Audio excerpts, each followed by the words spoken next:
Hello guys, in this video I'm going to show you how to get Duolingo Premium in the Duolingo app. First you have to open up the application.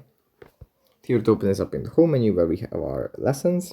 From here we just go into the top row, tap on the gems, and here we have Super Duolingo at the top, which we can try for 2 weeks for free. If you tap on this, it opens up this page. Then we can tap on try for 2 weeks.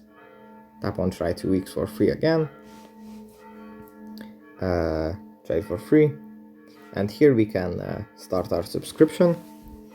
We have an individual plan, which is like $3, $3.50 for a month, or we have a family plan as well, which includes 2 to 6 members, and yeah, we can select whichever fits our needs best, and then tap on start my free 2 weeks, and yeah, that's pretty much it for this video.